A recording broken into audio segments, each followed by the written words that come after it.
உங்கள் favourite TV ஷோக்களை இனி miss பண்ண தேவையில்லை. ZEE5 இல் முற்றிலும் இலவசமாக காணுங்கள், இங்கேயும் எப்பொழுதும். நாம 4 பசங்களையும் நல்லபடியா தானே வளர்த்திருக்கோம். ஜெயா, என்ன இப்படி கேக்குறவ?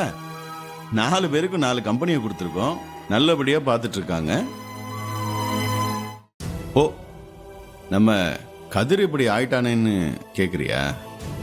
அதான் அவன் இப்ப திருந்திட்டானே ஜெயா. காவியா மேல அக்கறை வந்துருச்சு, தன்னோட குழந்தை மேலேயும் அக்கறை வந்துருச்சு. இதுக்கு மேல என்ன வேணும்? அதெல்லாம் ஒன்றும் பிரச்சனை இல்லை ஜெயா, எல்லாம் சரியா போயிடும்.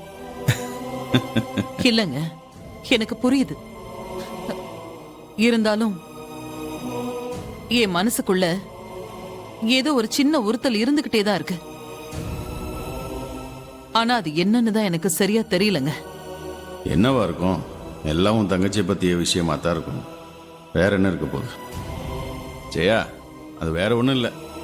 காலை சுற்றியே வந்துட்டு இருந்தா ராகினி. அவ திடீர்னு ஏதோ ஒரு விஷயத்த பண்ணிட்டா, அது உன்னை பாதிச்சிருச்சு. நீயும் அவளை திட்டிட்ட, அவளும் சாப்பிடாம ரூம்ல வந்து உக்காந்துட்டா. அதுக்கப்புறம் வந்தா மன்னிப்பு கேட்டா, சமாதானமாகி அதான் முடிஞ்சு போச்சுல்ல. ஆனா அந்த விஷயம் உன்னை ரொம்ப பாதிச்சிருக்கு ஜெயா. அதுதான் மென்டலி நீ அஃபெக்ட் ஆயிருக்க. நீ ஒன்று செய், நிம்மதியா படுத்து தூங்கு. காலையில் எந்திரிச்சா எல்லா ஸ்ட்ரெஸ்ஸும் போய் ஃப்ரெஷ்ஷப் ஆயிடுவ.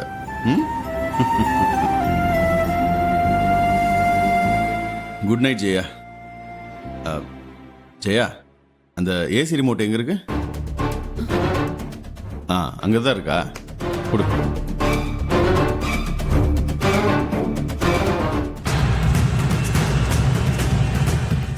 ZEE5 ஆப்பை டவுன்லோட் செய்து அனைத்து எபிசோடுகளையும் இலவசமாக பாருங்க.